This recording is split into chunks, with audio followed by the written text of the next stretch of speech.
tumaze iminsi twiga ku ijambo rivuga cyangwa se ku insanganyamatsiko ivuga inyungu zo guhishurirwa cyangwa zo kwakira guhishurirwa kuva ku Mana kubw'Umwuka Wera. Ça fait un temps que nous parlons sur les bénéfices de la révélation qui vient de Dieu par le Saint-Esprit. Hatambutse abantu benshi hano. Beaucoup de gens sont passés Kandi par n'abandi ici. bazatambuka. Et d'autres passeront aussi. Ndetse hari n'ibyo waba warumvise byinshi. Tu as même déjà entendu beaucoup de choses. Ariko ndasenga ngo iki gitondo Imana iguhe irindi hishurirwa. Je veux que ce matin, que Dieu te donne une autre révélation.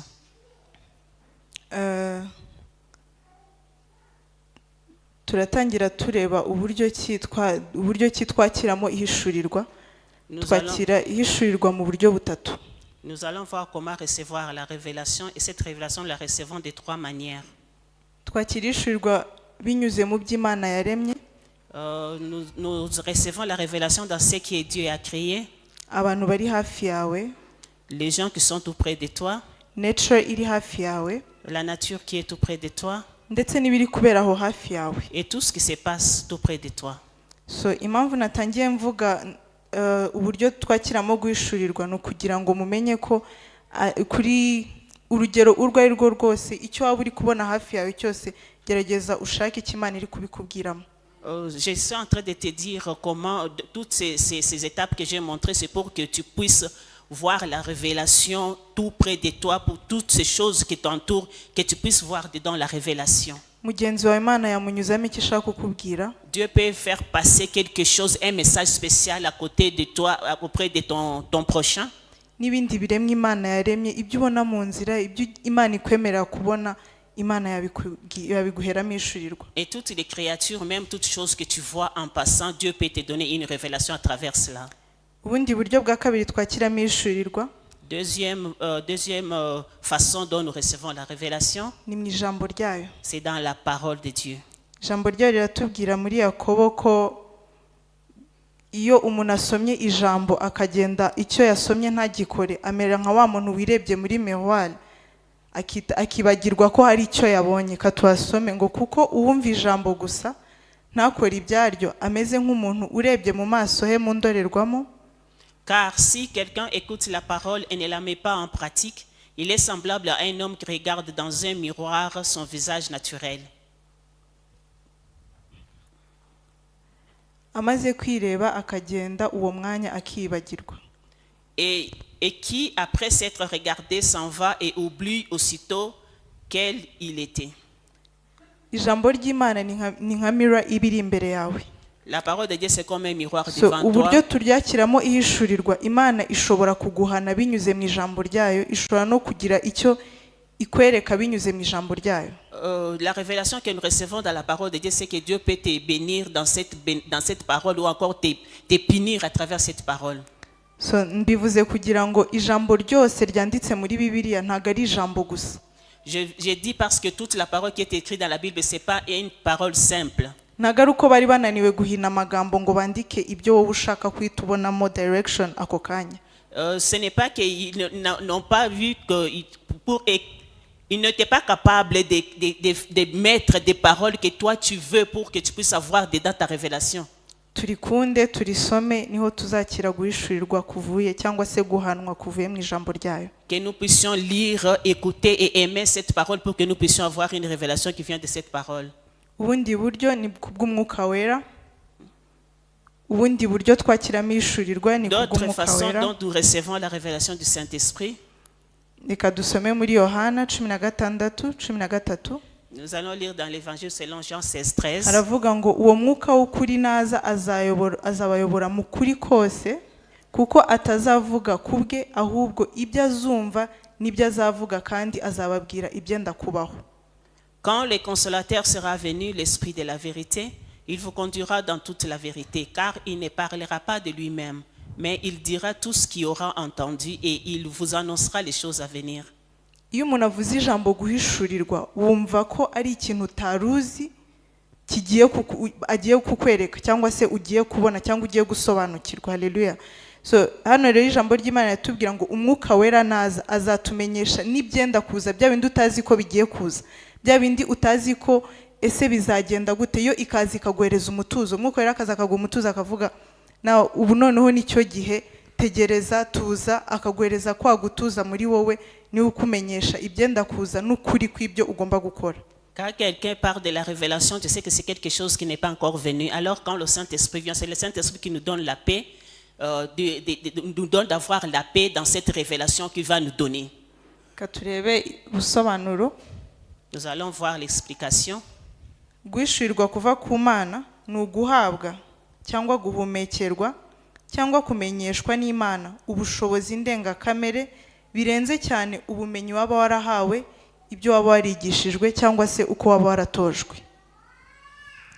La révélation de Dieu, c'est recevoir, être inspiré ou être informé par Dieu de la capacité surnaturelle qui est au-delà de la connaissance qui vous a été donnée ou apprise. La façon dont vous avez été éduqué ou enseigné est bien plus que votre position, parce que c'est cela que nous apprécions qui nous impressionne. Ndetse binarenze za positions utekereza mva ahangaha nturuka ahangaha, ese uzi uwo ndiwe, uzi uko banyita hariya, uzi uko iyo ninjiye hari, uzi uko banyakira. Mwuka Wera aza kubirenga byose, kubera ko ibyo nibyo tubona bidutera ubwoba.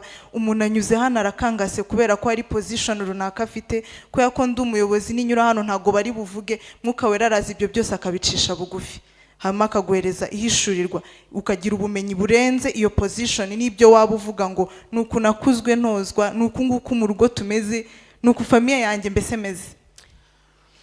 Le Saint-Esprit est au-dessus de nos positions. Des fois, on est là, on dit, est-ce que tu sais ce que je suis? Tu sais qui je suis? Tu sais de quelle famille je viens? Mais le Saint-Esprit, lui, il vient, il est au-dessus de toutes ces positions. Ariko nanone guhishurirwa ni ukumenya Imana no gukomera kwayo ndetse n'uwikwita. Guhishurirwa ni ukumenya Imana no gukomera kwayo ndetse n'uwo ikwita. La révélation, c'est connaître Dieu et connaître sa puissance et comment lui il t'appelle. Kubera ko nago wakwakira ubumenyi budasanzwe, ubumenyi ndengakamere utazi uri kubwakira buturutseho. Tu ne peux pas recevoir une force surnaturelle ou une puissance surnaturelle, encore une connaissance surnaturelle, ne sachant pas d'où ça vient. Rero niba turi kuvuga guhishurirwa kw'Imana, ni ukuvuga ngo tugomba no kubanza guhishurirwa iyo Mana twakira guhishurirwa kwayo ni iyihe Mana. Donc quand nous parlons de la révélation, nous disons cette révélation et la révélation de ces dieux que nous recevons, c'est quel Dieu? Hano mu Befeso 1:17 niho Paul yari ari gusabira itorero ry'Abefeso ivuga ngo ndabasabira ngo hejuru ya bya bindi byiza mukora, hejuru ya kwa kundi ushobora kuba uri guservinga neza mu nzu y'Imana, ariko Imana ibahe kuyimenya, cyangwa se aravuga ngo kugira ngo Imana y'Umwami wacu Yesu Kristo ariyo data wa twese w'icyubahiro ibahe umwuka w'ubwenge no guhishurirwa bitume muyimenya. Afin que le Dieu de notre Seigneur Jésus-Christ, le Père de gloire, vous donne un esprit de sagesse et de révélation dans sa connaissance. Kuko ntago wakora ibyayo utayizi. Tu ne peux pas faire les choses de Dieu sans les connaître. Nta nubwo wayinezeza utayizi. Tu ne peux pas lui faire plaisir sans les connaître. Nta nubwo wagira icyo uyishakaho utazi neza ko izakiguha. Tu ne peux pas chercher quelque chose auprès de lui ne sachant pas bien s'il va te donner ou pas. Nta nubwo wayiringira utayimenya. Tu ne peux pas avoir confiance en lui sans le connaître. Sero guhishurirwa mbere na mbere nukubanza kumenya yego n'uguhishurirwa kw'Imana, ariko se mishuriwe iyo Mana bingana gute, ku rugero rungana gute. C'est la révélation de Dieu, mais est-ce que c'est Dieu se révèle à toi à quel niveau? Ese iyo Mana inyita nde? Est-ce que ce Dieu m'appelle qui? Amen. Amen. Tujye mu nyungu. Nous allons voir les bénéfices. Nagerageje kureba inyungu eshatu. J'ai cherché 3 révélations et 3 bénéfices. Inyungu ya mbere nayise ko guhishurirwa kuduhesha guca bugufi tukihana ku bushake. La première, c'est la révélation nous rend humble et par volonté. Alléluia. Amen. Kariya kantu mukongere ku bushake. Ajouter par volonté. Kubera ko ibihe biducisha bugufi. Parce que les circonstances nous humilient. Abantu baducisha bugufi ku ngufu. Et les gens nous humilient par force. Ndetse ushobora no kwisanga ahantu ukaba obligé yo guca bugufi utari ku bushake Tu bwawe. peux te trouver à un endroit, tu es obligé d'être humble qui n'est pas par ta propre volonté. Muri kamere ya muntu Dans la nature de l'homme, ntabwo dushaka umuntu utubwira ngo kora iki, nous ne voulons pas qu'on puisse nous dire ce que nous devons faire. cyane noneho iyo ufite position runaka. Surtout si tu as une position quelconque. Uyu muntu nyoboye se arambwira iki? Celui-ci que je dirige veut me dire quoi? Rimwe na rimwe niyo bagushyize mu nshingano bakagerageza kuguhana kuko hari icyo ukoze urivumbura ukabivamo. Quand on te punit alors que tu es dans une position quelconque, tu te fâches et tu pars. Kubera iki muri nature yacu dufite defense mechanism. Parce que dans notre nature, nous avons un mécanisme de défense. Uhora ufite ikintu kikudefanda, uhora ufite impamvu wihereza wakoze ikintu runaka. Et tu as toujours une raison qui te donne de faire quelque chose. Ariko iyo guhishurirwa kuje kuraguhana bucece ukabireka nta n'umuntu ugusunitse ngo bireke. Quand une révélation vient, cette révélation t'humilie, tu descends, personne ne te dit descends, mais toi tu descends de toi-même parce que tu as reçu une révélation. Bwa bwigenge kwa kwishyira hejuru kwa kumva ko njye ntago bamvuga, urumva nuko navutse nuko iwacu tumeze, urumva famiye y'iwacu ukuntu tumeze nta muntu ujya utuvugiramo. Cet orgueil qui te dit, moi, tel que je suis dans notre famille, personne ne peut nous dire ce que nous faisons, ça part. Urumva njyewe nyoboye komisiyo runaka, ni gute uyu muntu nyoboye aza kumbwira ngo kino kintu nakoze ni kibi? Moi, je dirige une commission quelconque, mais comment cette personne que je dirige peut me dire ce que je dois faire? Haleluya. Alléluia. Ariko iyo guhishurirwa kuje kuraguturisha rwose bya bindi ukabireka. Quand la révélation vient, la révélation vraiment t'enseigne et te met par terre et tu laisses tout cela. Ndabizi ko turi benshi hano bashobora kuba baragiye babwira reka kino reka kino reka kino ukaresistinga, ariko umunsi umwe ukabyuka mu gitondo ukumva ugomba kukireka. Je sais que nous sommes nombreux ici, on nous a dit laisse ceci, laisse ceci, laisse ceci, nous résistons, mais un jour, un matin, tu t'es réveillé, tu sens en toi que tu dois laisser cette chose-là. Kuko ama living testimony papazi ukuntu na resistingaga ku bintu byinshi yagendaga ambwira, ariko igihe kimwe urabyuka ukavuga kuko hari bwa busabane ufite, kuko hari byibuze wa mwanya ufata imbere y'Imana, urabyuka urahishurirwa we muri wowe urabyumva ko you have to stop this. Moi, je suis ici, papa me disait toujours des choses, mais moi j'étais en train de résister, je ne voulais pas laisser. Mais un jour, j'ai senti en moi qu'il y a quelque chose, je dois laisser toutes ces choses qu'on m'a dit. Rimwe na rimwe tunatekereza ko tubifiteho ubumenyi kurutuje kuguhana. Des fois, nous sentons que nous avons une très grande connaissance, plus que la personne qui est venue me reprocher. Tujya mu byanditswe. Nous allons lire la Imigani parole. 29 kuva ku murongo wa 18 na 19. Ego. Haravuga ngo aho guhishurirwa kutari abantu bigira ibyigenge, ariko ukomeza amategeko abahirwa. Proverbe 29:18 dit, quand il n'y a pas de révélation, le peuple est sans frein. Heureux s'il observe la loi. Iyo utahishuriwe utekereza ko urenze ushoboye. Si tu n'as pas une révélation, tu penses que tu es capable. Iyo utarahishurirwa utekereza ko you've got it all. Byose urabifite, ubumenyi bwose ukeneye warabubonye. Quand tu n'as pas la révélation, tu penses que tu as toute la connaissance que tu as besoin. Ariko uyu munsi naje kukubwira ngo niba ubyuka ukabona birakunze, there is still a way to learn.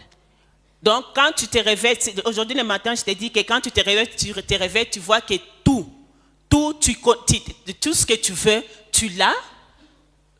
Iyo ubonye ubyutse mu gitondo, Si tu vois, tu t'es réveillé le matin, ukabona birakunze, tu vois que tout est parfait. ujye umenya ko haracyari ibindi byo kwiga, ntabwo uramenya byose. Tu dois savoir que tu dois encore apprendre parce que tu ne connais pas encore tout. Haleluya. Amen. Ngo ariko ukomeza amategeko y'Imana abahirwa. Quand il n'y a pas de... Heureux ceux qui observent la loi de l'Éternel. Hejuru twabonye ko twakira guhishurirwa kw'Imana binyuze mu ijambo ryayo. Nous avons vu que nous recevons la révélation de Dieu passant par sa parole. Muri buriya buryo twakiramo guhishurirwa, iyo nta na kimwe witayeho, iyo nta na kimwe wapayinze attention kuri cyo usanga wigize ikigomeke ukumva ko ibyo nize birahagije, position mfite irahagije, uwo banyita birahagije, ukumva ko bya bindi bikanga isi, bya bindi bituma isi guhereza icyubahiro, ukumva ko that's enough. Ariko iyo wagize ihishurirwa, iyo wasomye ijambo ry'Imana, ariyo mategeko y'Imana bavuze, urahirwa kubera ko ihishurirwa rirakuzira. Quand tu lis la parole de Dieu, quand tu retiens la parole de Dieu dans ton cœur, tu es heureux parce que cette parole-là te donne la révélation dont tu as besoin. Umurongo wa 19, Verset 19.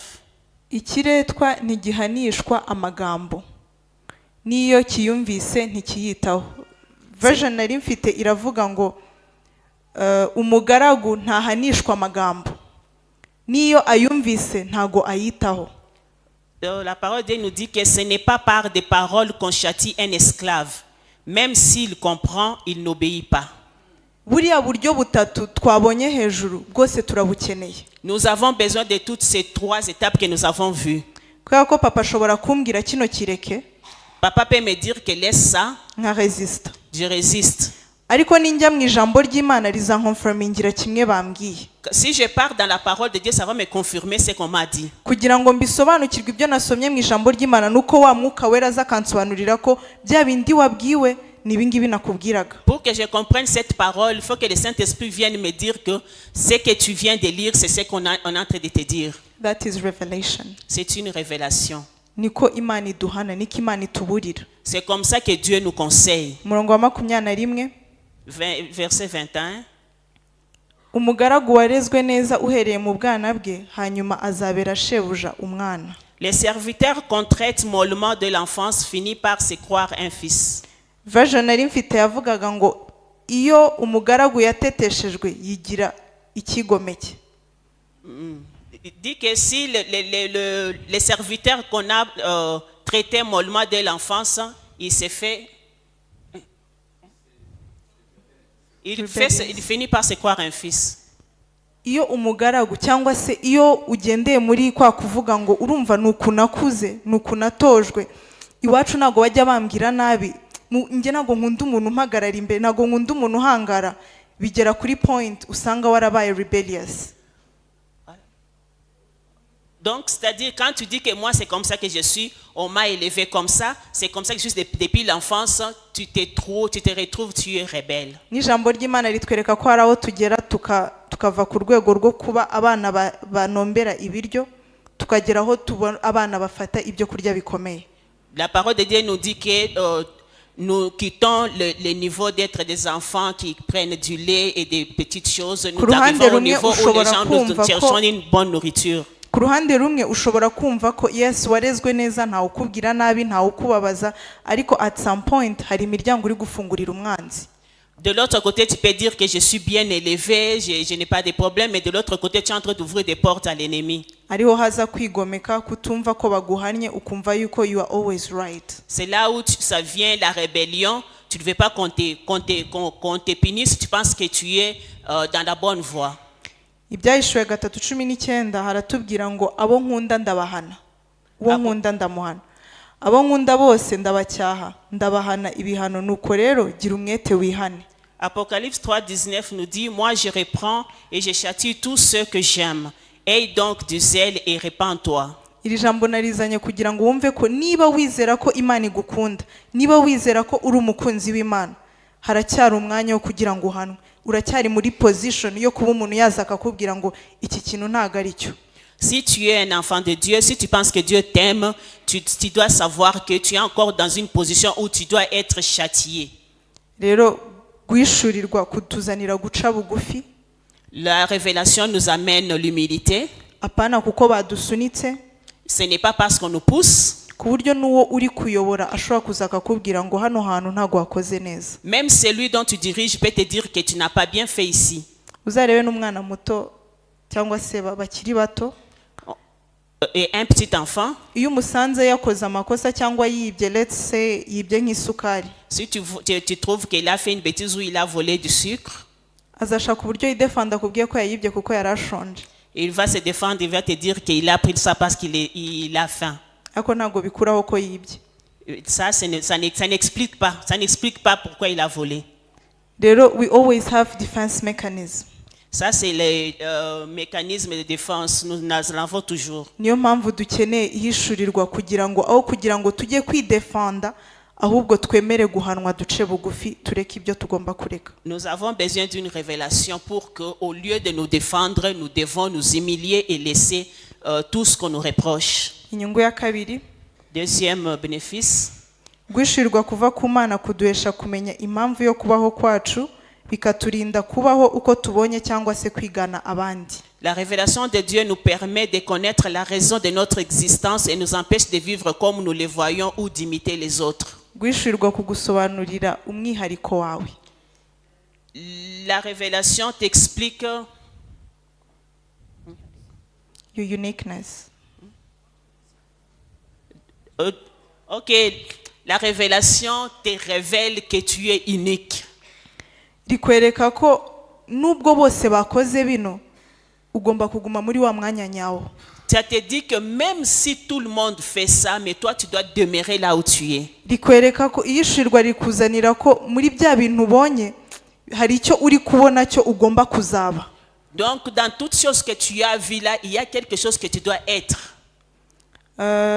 Dusome mu bami ba mbere 19 umurongo wa 19. 1 Roi 19:19. Nuko avayo aragenda asanga Elisa mwene Shafati ahingisha inka zizirikiranijwe ebyiri mu mirongo 12. Ahagaze ku murongo uheruka Eliya akebereza aho aramusanga amunagira umwitero we. Élie partit de là et il trouva Élisée, fils de Shaphat, qui labourait. Il y avait devant lui 12 paires de bœufs et il était avec la 12e. Élie s'approcha de lui et lui jeta sur lui son manteau. 20. Maze Elisa asiga inka aho arirukanka akurikira Eliya aramubwira ati ndakwinginze reka mbanze njye guhoberana na data na mama mbone kugukurikira. Nawe aramubwira ati subirayo hari icyo ngutwaye. Élisée quittant ses bœufs courut après Élie et dit laisse-moi embrasser mon père et ma mère et je te suivrai. Et lui dit va et reviens car je pense à ce que je t'ai fait. 21. Nuko arorera kumukurikira asubirayo yenda inka ebyiri arazica atekesha inyama ibiti by'imitambiko yazo agaburira abantu bararya aherako arahaguruka akurikira Eliya akajya amukorera. Après s'être éloigné d'Élie, il revint prendre une paire de bœufs qu'il offrit en sacrifice, car l'attelage de bœufs, il fit cuire leur chair et la donna à manger au peuple. Puis il se leva, suivit Élie et fut à son service. Abasomyi ba Bibiliya muzi uko ubuzima bwa Elisha bwaje kugenda. Les lecteurs de la Bible, nous connaissons comment la vie d'Élisée s'est passée. Eliya nta jambo yavuze. Il n'a rien dit. Yamujugunye umwitero. Et il lui a jeté son manteau.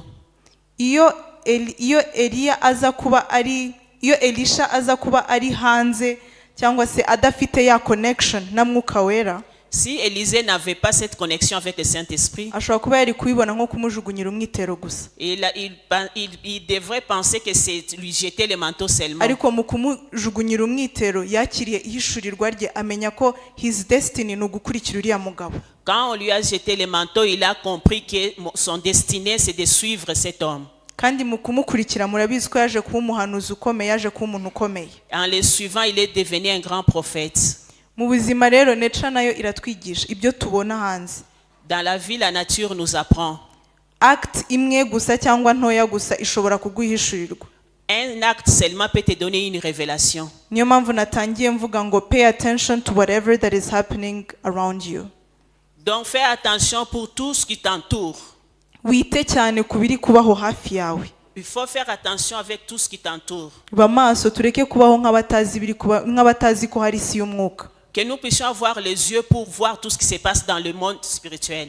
Kubera ko ikijya kuba mu bigaragara kiba cyatangiriye mu mwuka, ibyo turabizi. Ce que nous voyons maintenant là, ça a commencé dans le spirituel, nous le savons bien. Byari gushoboka ko ibona nk'umwitero gusa. C'est peut-être, il pouvait voir que c'était seulement un manteau. Ariko ndakubwira ngo iyo utari aho Imana igushaka cyangwa iyo utari mu muhamagaro cyangwa iyo utari gukora icyo Imana yaguhamagariye uravunika. Si tu n'es pas là où Dieu veut, si tu n'es pas dans l'appel de Dieu, ça va te coûter cher. Kandi ntabwo buri gihe umuntu azaza ngo akubwire ngo Imana yaguhamagariye kino. Les personnes ne viendront te dire que Dieu t'a appelé pour ça. Ugomba kugishaka. Tu dois les chercher. Ukandi ukibona binyuze mu ishurirwa. Tu vas les voir passant par la révélation. So ishurirwa rigupositioninga aho ugomba kuba uri. La révélation te positionne là où tu dois être. Iyo uribuze uba nka Loti. Si tu n'as pas la révélation, tu deviens comme Lot. Loti yaza gusobanukirwa ko destiny ye iri mu gukurikira uwo bajyanye. Lot, s'il savait que sa destinée était de suivre celui qui était avec lui, ntabwo biriya byago byari kumushyikira. Et tous ces problèmes n'allaient pas lui arriver. Samson yamenya ko yaremewe kuba umunaziri washizwe ku ruhande kubw'icyubahiro cy'Imana cyangwa kubw'Imana, ntabwo yari kujya kwiyandurisha biriya byose. Samson, s'il devait savoir réellement qu'il était un nazi de Dieu, toutes ces choses-là, il ne serait pas parti dans toutes ces choses qu'il est parti. S'essuyer dans ces choses. Kumenya ko hari icyo wahamagariwe ni kimwe. Savoir que la chose pour laquelle tu as été appelé, c'est une chose. Ariko no kugiharanira ngo ukigereyo bisaba izindi mbaraga. Chercher à y arriver, ça demande une autre force. Bisaba ko wumva uburemere bwa revelation wakiriye. Tu dois savoir le poids de la révélation que tu as reçue. Alléluia. Alléluia. Niba wifuza kumenya Imana ikiri Imana iri kuguhamagarira.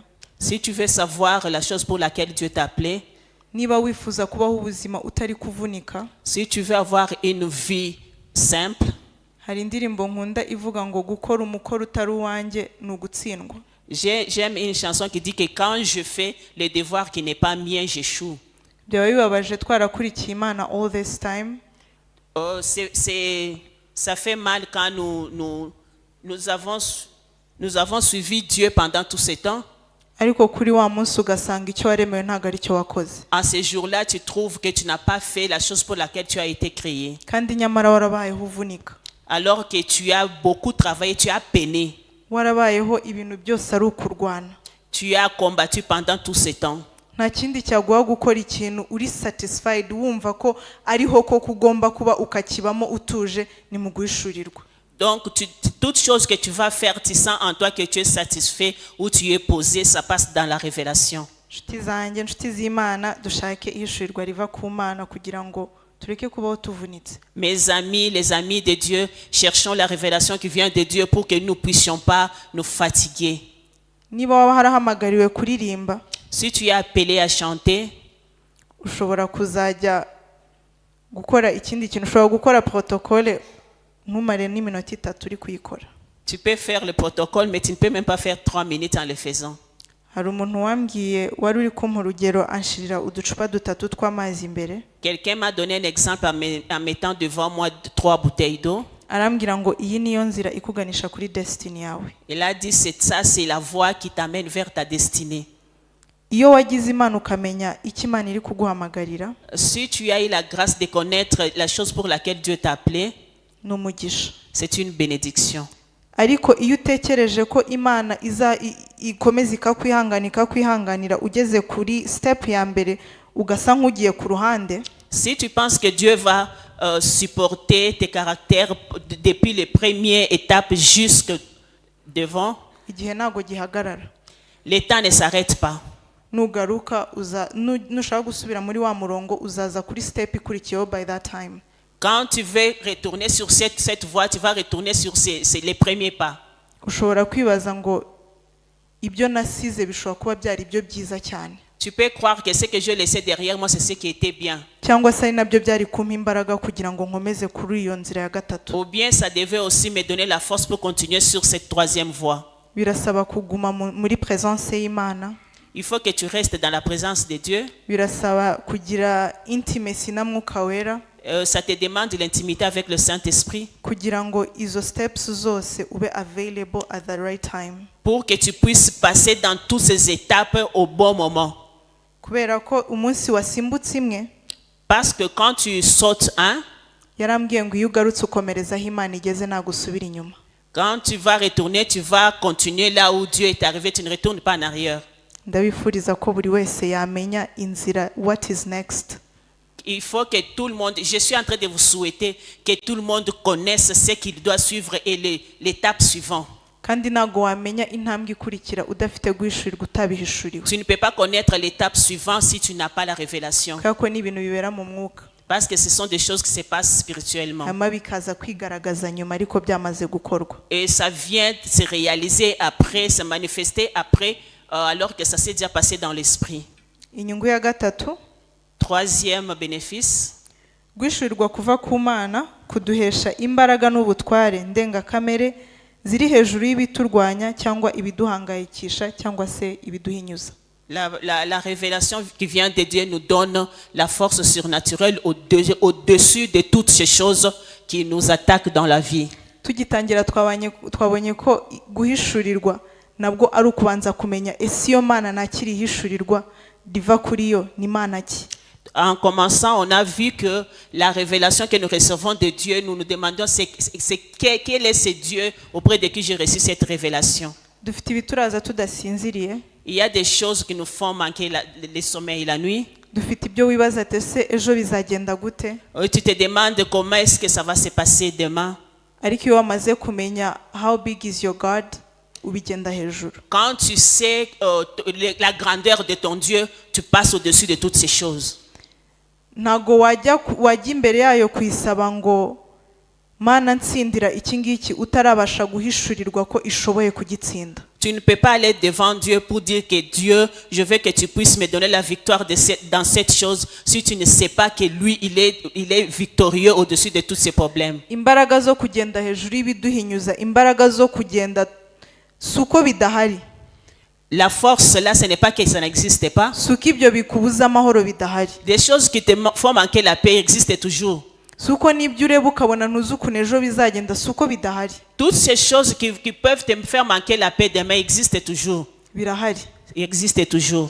Ariko menya ngo Imana yawe byose yarabinesheje. Sache que ton Dieu a vaincu tout cela. Ntabwo uzabimenya gusa kuko umuntu yabikubwiye. Tu ne peux pas le savoir parce que quelqu'un te le dit. Umuntu ashobora kubikubwira bivuye kuri experience yiwe afitanye n'Imana. Expérience avec Dieu. Kubera ko experience y'undi muntu ishobora kutagukorera.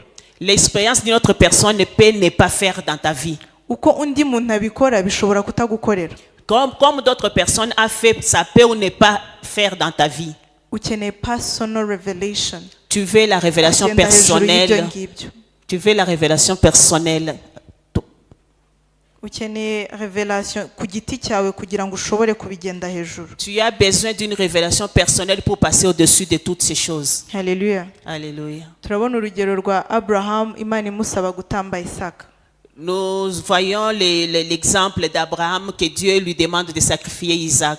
Hari igihe ntekereza ngo iyo aza kuba ari njyewe nari kuvuga ati Mana basi twarangewe umwana umpaye kuri iyi myaka. Moi, si c'était moi, j'allais dire Seigneur, l'enfant que tu m'as donné à cet âge vraiment. Hari igihe mbitekereza mumva biransize. Quand je réfléchis à ça, je comprends rien. Ariko muzi icyahaye imbaraga Abraham. Vous savez ce qui a donné la force à Abraham? Nuko yarazi ko ya Mana yamuhaye umwana aho bitashobokaga. Il a su que le Dieu qui lui a donné l'enfant dans l'impossibilité.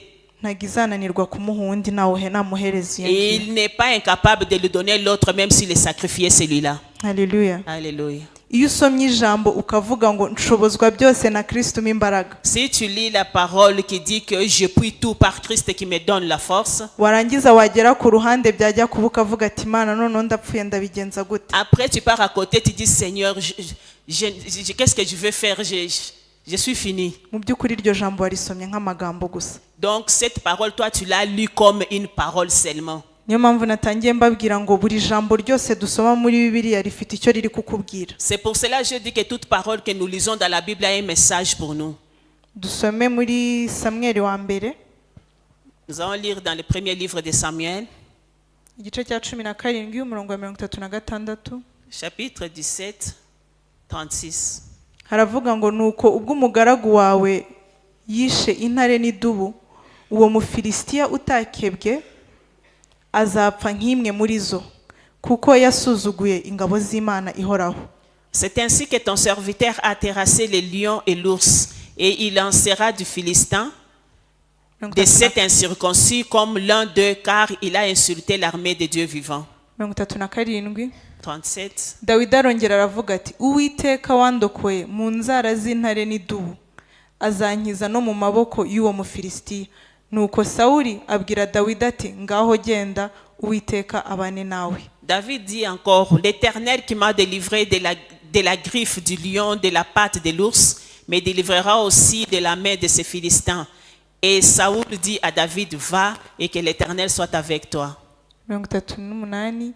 Maze Sawuli yambika Dawidi imyambaro ye n'ingofero y'umuringa ku mutwe amwambika n'ikoti riboheshejwe iminyururu. Saoul fit mettre ce vêtement à David.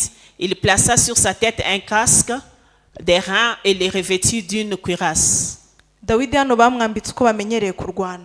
David ici, on l'a habillé comme un guerrier naturel. Bamwambitse bigendanye na experience yabo. On l'a habillé selon leur expérience. Bamwambitse bigendanye nuko bamenyereye kurwana intambara. On l'a habillé selon les guerriers qui combattaient en ce moment-là. Ariko Dawidi yari yarasobanukiye ko ntago ari uko ngendwa n'intambara. David avait vu que c'est pas comme ça que lui il combat. Hasi bavuga uburyo byamuremereye biramubangamira. Après on a vu comment c'était lourd pour lui. Igihe cyose ukoze ikintu kuko wagikuye ku wundi atari cyo wahishuriye kuko ari kugomba kurwana uzavunika. Chaque fois que tu vas faire quelque chose que tu as appris quelque part, alors que c'est pas ta manière de combattre, tu vas te fatiguer. Igihe cyose wavuze ngo kuko Kelly iyo agiye gusenga afata 3 jours, wowe wajya ukavuga ati nanjye kuko mfite iki kibazo nk'icya Kelly akamfate 3 jours, ushobora kuvamo uko winjiyemo. Chaque fois que tu dis que Kelly passe 3 jours quand il a des problèmes, moi aussi je dois faire 3 jours comme Kelly, tu vas sortir là-bas sans un message. Hari igihe umubyeyi yatubwiye ngo niba utekereza ko ibyo ushaka byose uzabikura mu kwikingirana muri 40 uzajyayo wongera ugaruka uko wagiye. Papa nous a dit que chaque fois que tu penseras que chaque décision que tu dois prendre 40 jours de prière, tu vas sortir comme tu es venu. Nabyumvise nko kuvuga ngo niba utahishuriwe, niba ugiyemo kuko abandi bajya muri 40, do not go.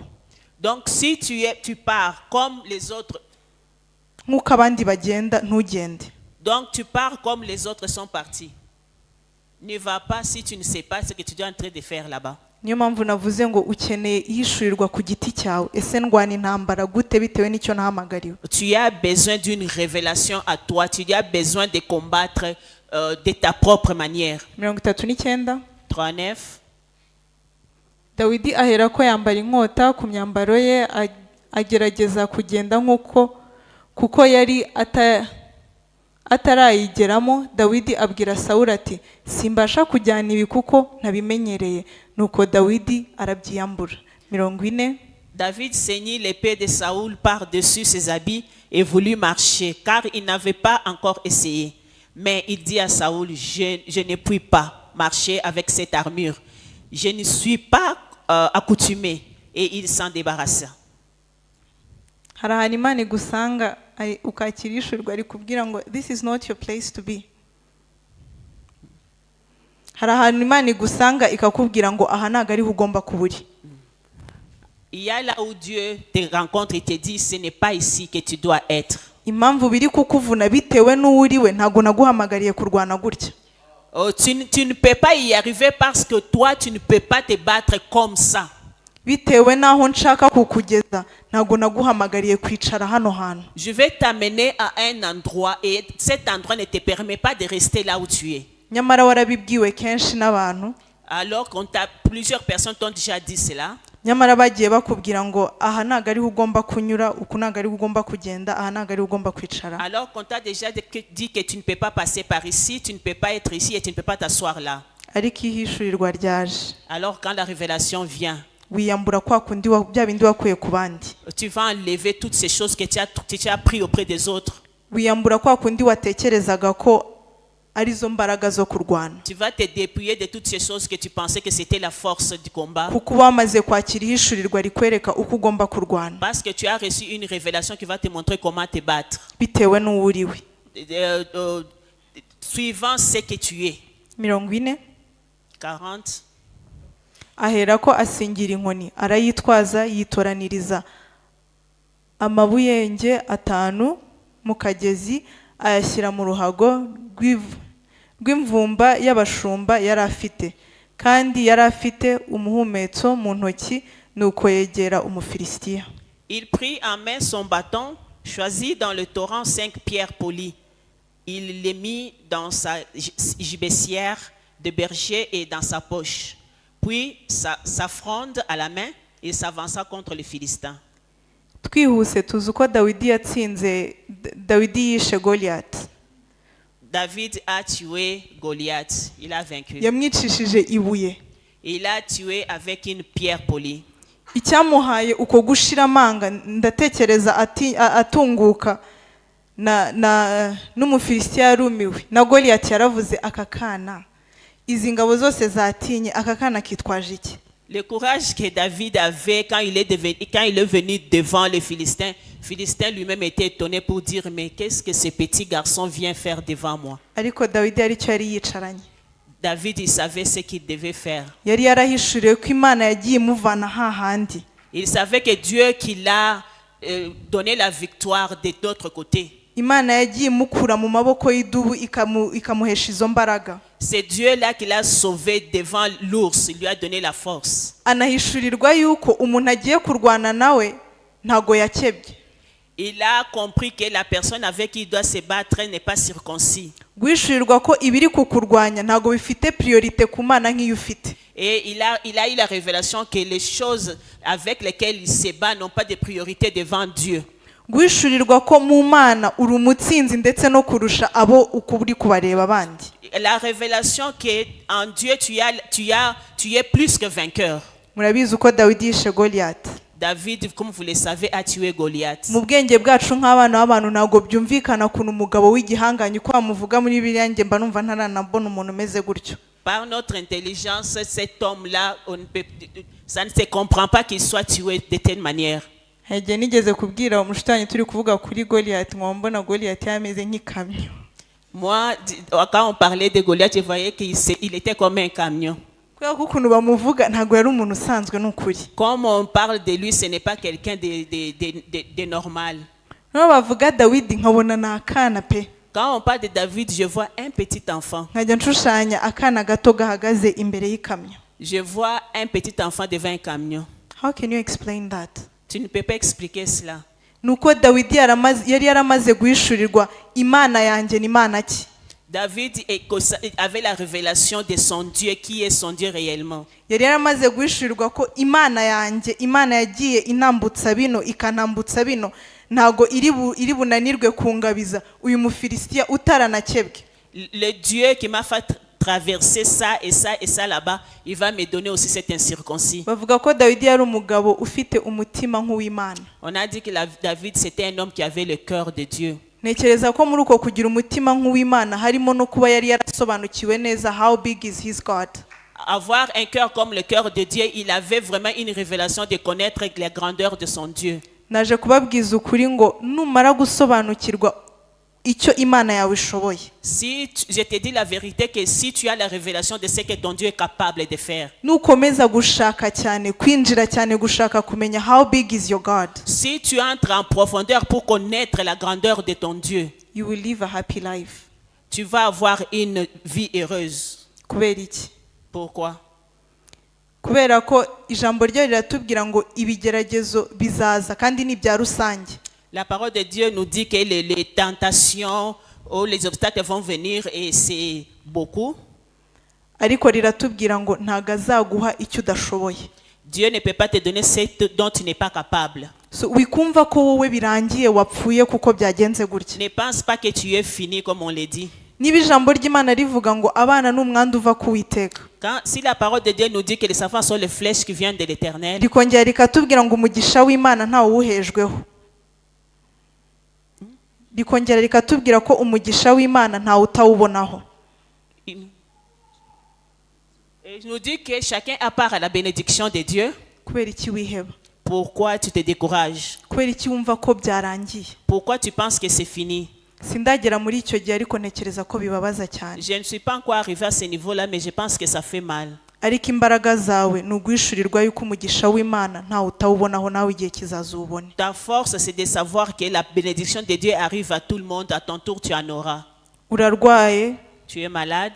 indwara uhora bakwise umurwayi cyangwa se uhora bazi ko uhora urwara. On t'appelle malade ou encore on sait que tu es toujours malade. Ariko ijambo ry'Imana rikaza rikakubwira ngo kubw'imibyimba ya Kristo twakiriye gukira. Alors que la parole de Dieu nous dit que dans ces meurtrissures, nous avons reçu la guérison. Hishurirwa ko gukira atari ukwa bamwe gusa.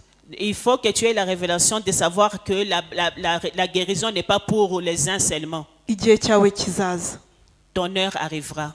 Iyo tubuze ihishurirwa nibwo turya ibintu mbere y'igihe. Quand nous avons la révélation, c'est quand nous connaissons. Iyo tubuze ihishurirwa nibwo tujya mu bintu mbere yabyo. Quand nous manquons la révélation, c'est quand nous entrons dans des histoires avant que ça n'arrive. Ugashaka kujya kwirwanirira nyamara icyo Imana yaguteguriye nicyo cyiza kuruta uri kujya kwirwanirira. Tu veux combattre de toi-même alors que Dieu a préparé le temps pour combattre pour toi. Ni bimwe navuze ko uzavunika kubera utari mu bushake Tu bwayo. vas te fatiguer parce que tu n'es pas dans la volonté de Dieu. Papa ajya atubwira ko yagize satisfaction atangiye kwinjira mu muhamagara Imana yamuhamagariye. Papa nous a dit qu'il a eu la satisfaction quand il a commencé à entrer dans sa destinée. Ntekereza ko ibindi byose yakoraga yavugaga ati kubera ikindi kuvunika yanataha kumva ararushye pe. Peut-être il se disait, quand il faisait d'autres choses, il se sentait fatigué. Il dit, mais pourquoi je suis en train de me fatiguer? Ariko kuva umwaka watangira ntituramubura hano. Avant, depuis le début de cette année, il est toujours là. Iyo uri gukora ikintu kiguhaye amahoro, iyo uri gukora icyo Imana yaguhamagariye, uba uri pose. Quand tu fais quelque chose dont Dieu t'a appelé, tu es posé. Uba unanezererewe ibyo urimo. Et tu es content de ce que tu fais. Hallelujah. Amen. So dusobanukirwe, ndasaba ngo Imana iduhe guhishurirwa byimbitse ndetse umunsi ku munsi duhishurirwe tumenye how big is our God. Que Dieu nous donne une révélation du jour au jour pour que nous puissions connaître sa grandeur. Kuko nibwo tuzakira imbaraga zigenda hejuru ya bya bindi biduhinyuza. C'est là où nous allons recevoir une force qui nous donne de passer au-dessus de tout ce qui nous dérange. Ukicara ukavuga ati Mana nubwo mbona hano byanyeganyeje. Tu t'assois, tu dis Seigneur, même si ça bouge ici. Kuko Dawidi ajya kubwira Sawuli ukuntu agiye kurwana yabanje kumwibutsa bya bindi Imana yamukoreye. Quand David est parti dire à Saoul qu'il va se battre, il lui a rappelé, il lui a dit tout ce que Dieu a fait pour lui. Iki gitondo ndagusaba ngo wibuke bya bindi byose Imana yagukoreye. Ce matin, je veux que tu te rappelles de toutes les choses que Dieu a fait pour toi, des victoires que Dieu t'a données. Wibuke hahandi Imana yagukuye wabonaga bigoranye. Que tu te rappelles là où Dieu t'a tiré, que ce n'était pas facile. Maze urebe n'ibiri imbere uri kubona bikugoye uvuge ngo ya indi yankuye hahandi. Que tu regardes tout ce qui te dérange devant, tu dis c'est lui qui m'a tiré là. Iyo ntago ijya ihinduka. Celui-là ne change pas. Naho ngaho izahagukura. Et là aussi, il va le faire. Hallelujah. Alléluia.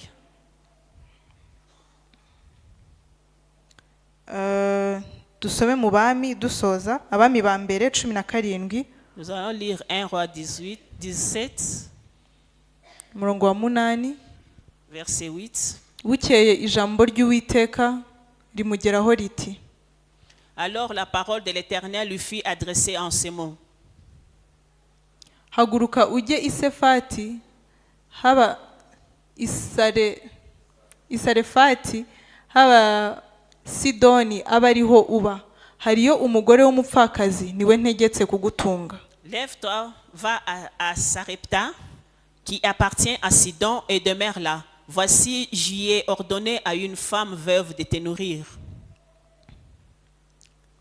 Nuko arahaguruka ajya i Sarefati, ageze ku irembo ry'umudugudu ahasanga umugore w'umupfakazi utoragura udukwi. Eliya aramuhamagara aramubwira ati ndakwinginze nzanira utuzi two kunywa mu gacuma.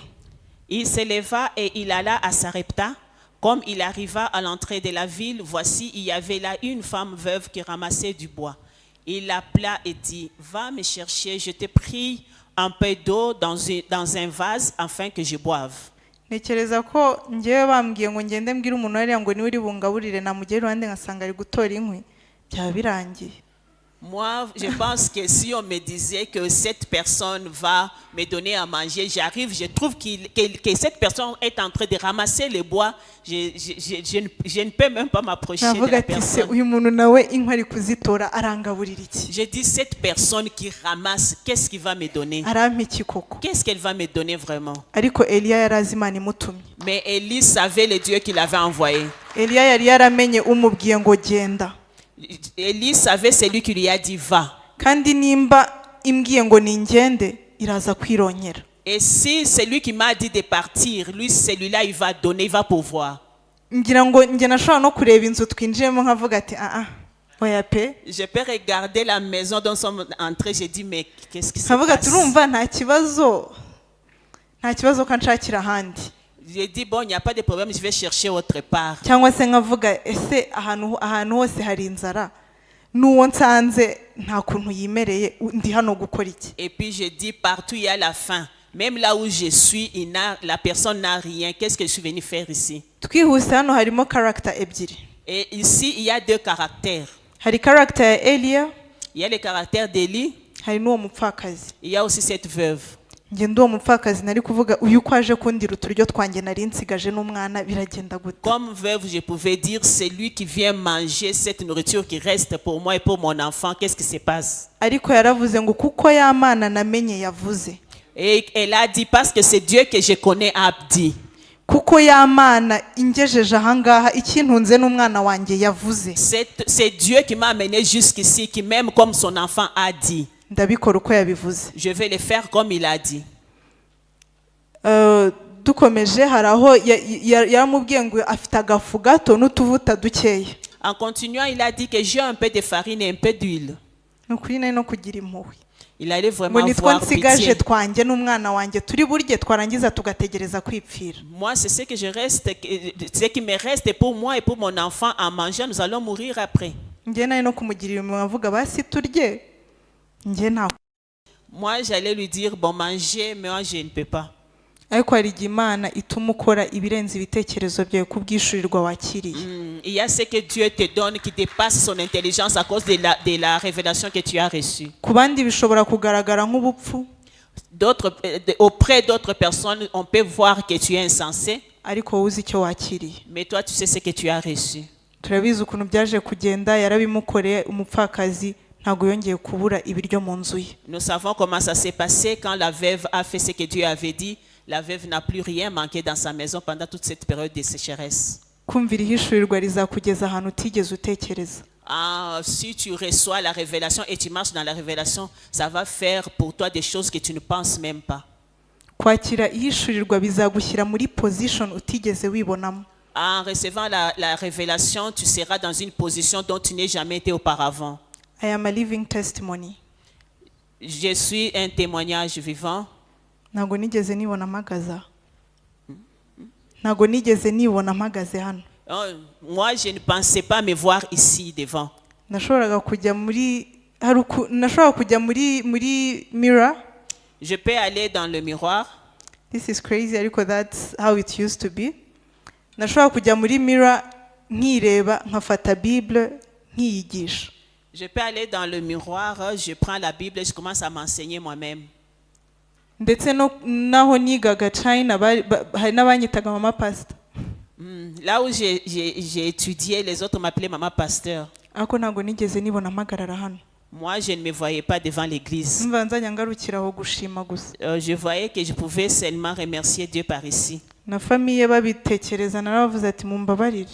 Même quand la Nzakora famille, protocole mushake mbwe nzayikore mu materaniro yose ariko do not make me stand there. quand la famille a pensé à moi, j'ai dit non, je peux faire le protocole, mais je ne peux pas me tenir là-bas devant.